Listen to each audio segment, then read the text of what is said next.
1. What is up, Ivy Leaguers? It is a great day to talk sports once again with you. I'm your host, Ivy Taylor. Let's dive right into it. All right, first topic of discussion on the pod. I think we should talk about our favorite sport. Of course, if you're listening to this podcast, if you've listened for a long time, you know that college football is the only sport that I truly love. I'm kidding. I love all sports, but college football stands alone at the top. And it's getting here, all right? Today's August 2nd. So on August 2nd, you kind of start to feel the energy. Football starts at the end of August, or at least college football starts at the end of August. And we are ready for it. We have been tirelessly awaiting this day for a long time. Can't wait for kickoff to start. If you're a fan of the podcast, I'm not biased at all towards Alabama, but maybe just a little. Just kidding. Y'all know I root for Bama a lot more than I root for anyone else. But anyway, we're here to talk about all college sports, all sports in general. So let's dive right into it. College football season coming up. What to look at week 1, what to look at for predictions for the season, really just what to look at in general in the coming month when we're gearing up for football season. And I say this with a heavy heart. Week 1 will be Lee Corso's last week on College Game Day, and if you've ever watched college football, you know what College Game Day is. It's the ESPN pregame show. It's been going on for countless years, longer than I've been alive. And Lee Corso has always been the guy on it. He's been, when he's picking teams, he puts on the headgear. You know who Lee Corso is, even if you don't know his name, if you follow college sports at least. And with him retiring, with this being his last game day, it's going to be a huge tribute to him.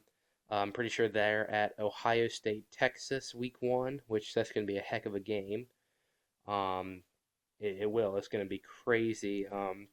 In the shoe, which is going to be even more nuts.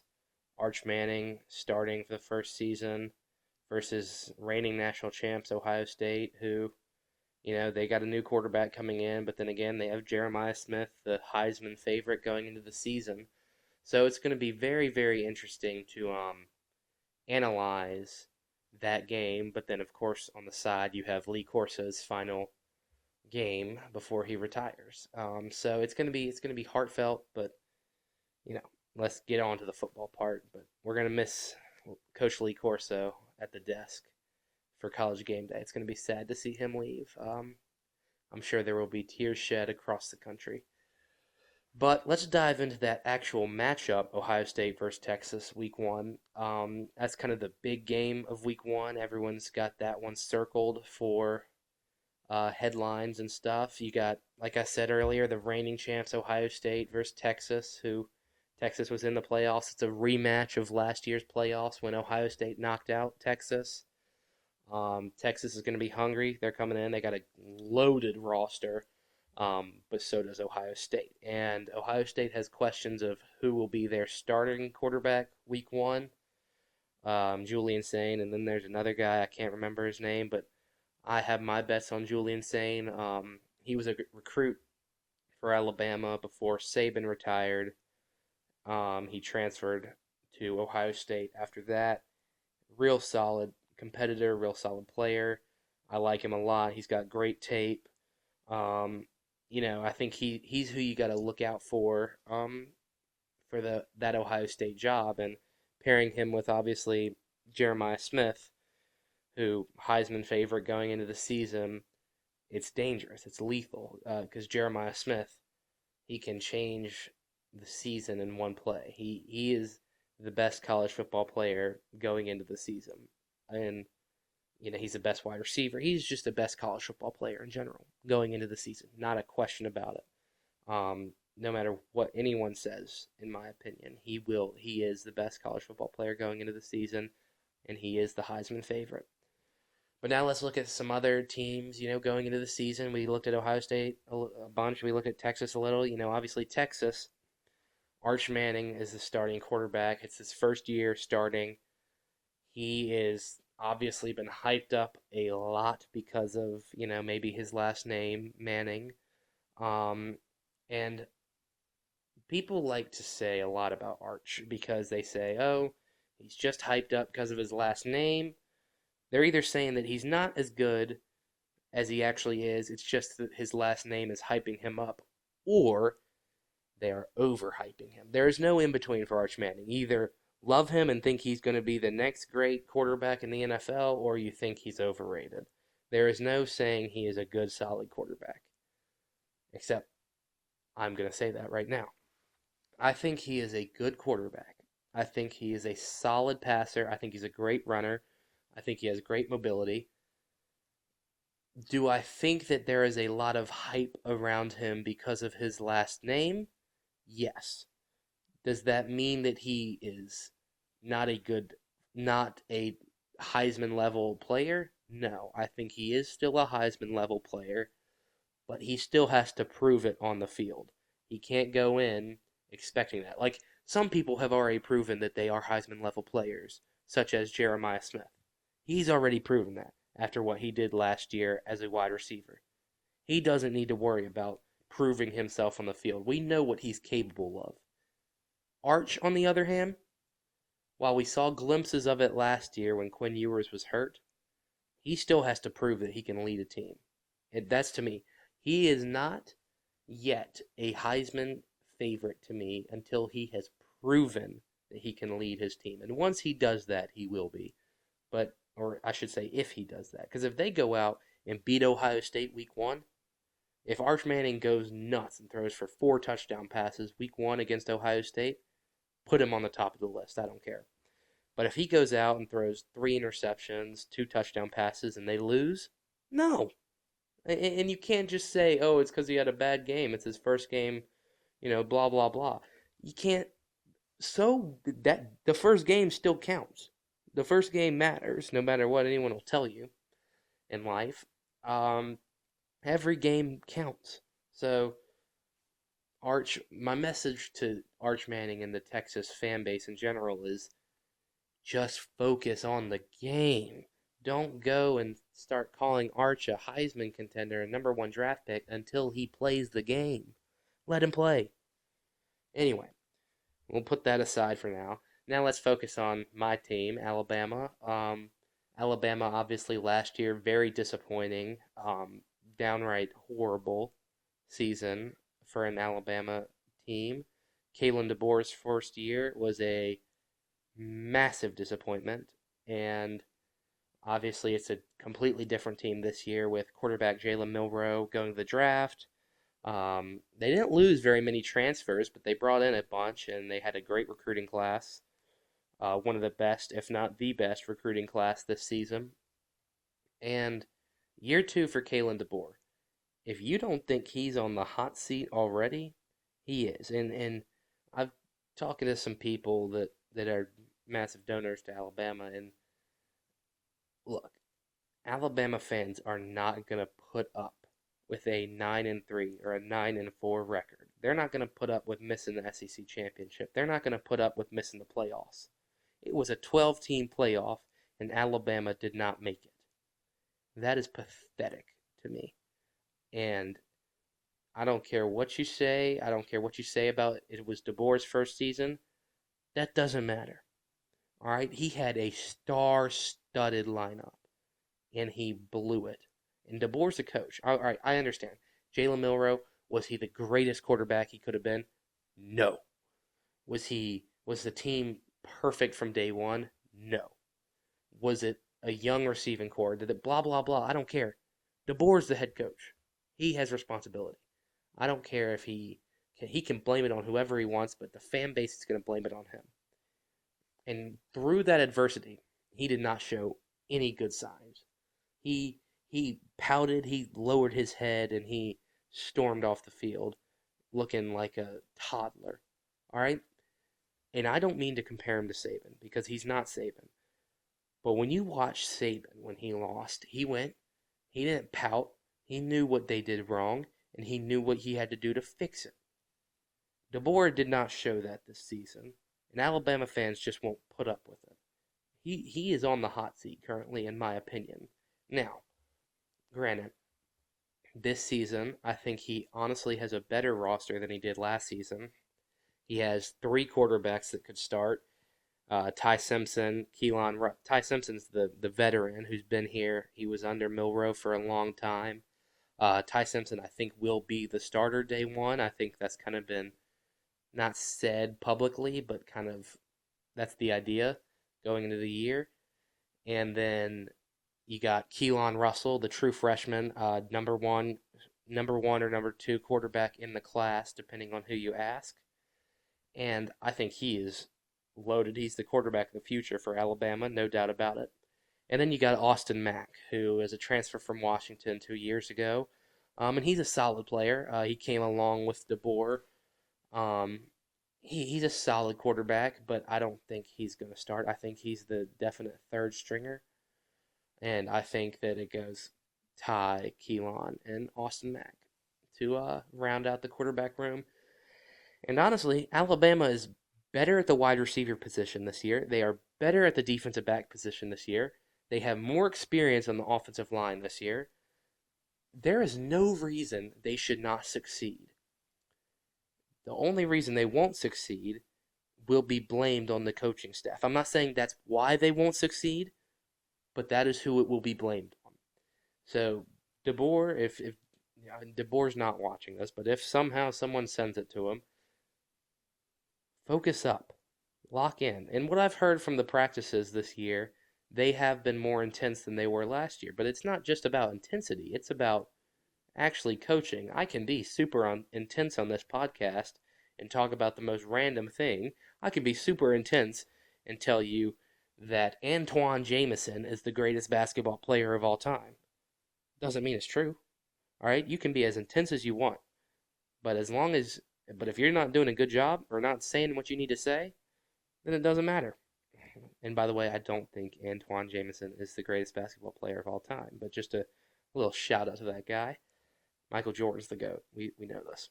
Anyway, no, and then Bama opens the first game at Florida State.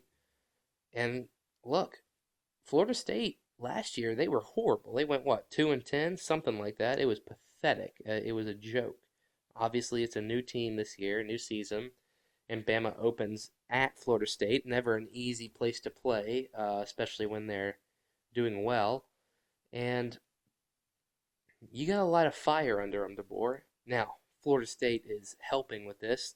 Thomas Castellanos, the Florida State quarterback, transfer from Boston College, he came out and said that we're not afraid of Alabama. They don't have Saban anymore. Why on earth would anyone say that? I mean, Thomas Castellanos got benched at Boston College last year and had to transfer to Florida State because no one else would take him. I'm just being honest. You don't want to give him anything to spark some motivation. I mean, come on, Thomas. What are we doing? I mean, and Thomas is just digging himself into a hole because if he goes and gets whooped by Bama, what's gonna yeah, you weren't afraid because you weren't gonna start Thomas Castellanos. I mean, Lord Almighty, bless your heart, Thomas Castellanos, bless your heart. I mean, come on, what are we thinking? And I think this will just give those Alabama defensive linemen a better chance to come pounding on your door. I mean, I think Florida State has a lot of flaws right now, and Thomas Castellanos saying that to the national media doesn't help their flaws at all. So I'm predicting that Bama will blow out Florida State week one, or at least I'm hoping that that's what will happen. But no, and we're going to go away from individual team assessments right here because, we're running out of time already, shockingly. I think if we look at roster alone, I think that the best team in college football right now, roster alone, is Ohio State. And I'm gonna give you my top four predictions, all that stuff, SEC predictions, Big 12 editions, Big 10 predictions, all that stuff. But I think that if we look at the best overall team right now, Alabama's up there, but they're not because they still have to prove something. Like I said about Arch Manning, you have to prove it on field. It doesn't matter what you do off season, it matters what you do on the field. Um, my predictions are I think if we look at the SEC, we'll talk about SEC predictions first. I think the SEC championship will end up being the winner of the Georgia Alabama game. Okay, I'm not saying it's going to be Georgia or Alabama.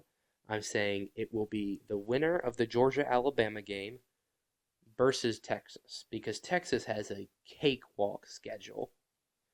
Now, the interesting scenario is Georgia and Texas also play each other. So let's say Alabama beats Georgia, hypothetically, in Athens, week 5, I think is when it is. And then Georgia goes and beats Texas. That means the SEC championship will be Bama versus Georgia. All right, because I think that, I mean, as long as Bama wins out and Georgia wins out. Now, that's a lot to ask from an Alabama team, but I think it's going to happen. I think that the winner of the Alabama Georgia game will play Texas in the SEC championship. Now, that'll be an interesting game. If it's Georgia, that means it'll be a rematch, Georgia versus Texas. But if it's Alabama, it'll be a real fun show. It'll be Kalen DeBoer's first time facing Texas as an Alabama Crimson Tide head coach, and it'll be fun to watch. But that's for the SEC, and then whoever wins that, whatever. Hypothetically, both those teams would probably make the playoffs if they're in the SEC championship. If we look at the Big Ten predictions, it's pretty obvious who the top two Big Ten teams are: Oregon and Ohio State, without a doubt. Now, Penn State is very good, and they could knock off either one, Oregon or Ohio State. I just don't see it happening. I think Penn State is kind of a fraud. I love James Franklin as a head coach, but he just can't win big games. He never has been able to win big games. I mean, I know he beat Boise State in the playoffs last year, but that doesn't mean anything. He beat SMU in the playoffs, and he beat Boise State. Both those teams probably shouldn't have been in the playoffs in the first place. So it's hard to defend James Franklin because he can't win big games. He can't. He's beaten Ohio State once, or yeah, I think he's only beaten them once, and that was 10 years ago, at least. And yeah, he's got to prove something. James Franklin is on the hot seat because he hasn't won a big game in 10 years. People ask me about Michigan going into the season, and I think Michigan is in a rebuilding year, just like they were last year. I think they won't be there this year. They're not there yet. Give them one more year, and I think they will be back to a level of national championship competition. That's not saying they can't beat Ohio State. They've beaten Ohio State 5 straight times. But I think that give them a year, give them take away this year, and I think next year they will be a solid contender again, but not yet. So yeah, I think in the Big Ten it's kind of obvious. Top two teams are Ohio State and Oregon. And now those two teams play each other in the regular season, and it'll be a fun one to watch. So that'll be a fun game. But now let's look at the ACC. Top team is Clemson, obviously. Clemson's been a top of the ACC for a long time. ACC has some storylines, though, coming into the season with Bill Belichick coaching UNC. Who knows what will happen there because, Bill Belichick is probably the greatest coach in NFL history, if not one of the greatest head coaches in NFL history, taking his shot at college again. And it's going to be fun to watch him coach UNC, a very fun program, very historic program, and we'll see how he does. So you never know. Year one, maybe he makes a run and knocks off some teams, maybe makes a run at the playoffs. He could. I wouldn't put it past Bill Belichick. But I think Clemson's the easy favorite in the ACC. Now, the Big 12, if we go over the Big 12, it's a bunch of madness over there, and I don't really even know. I mean, you could look at BYU, maybe. You could look at some other teams, maybe. Arizona State, maybe. Like, there's just not really a favorite of the Big 12 right now. Um, I mean, you could look at Kansas State, maybe Colorado with Deion Sanders, maybe. It's a lot of maybes in the Big 12. No one really knows what the Big 12 is going to do. They are obviously the weakest of the Power Four conferences. So yeah, it's Big 12 is Big 12. Anything is going to happen. Oklahoma State could make a run and all of a sudden make the playoffs. Baylor could do it. Anyone can do it in the Big 12. Hey, I'm not worried about the Big 12 at all. Now that those words could come back to bite me, but you never know. So that's about all we got time for today. We're gonna do another good college football uh, preseason breakdown before the season starts here at the end of the month. But yeah, until next time, thanks for watching.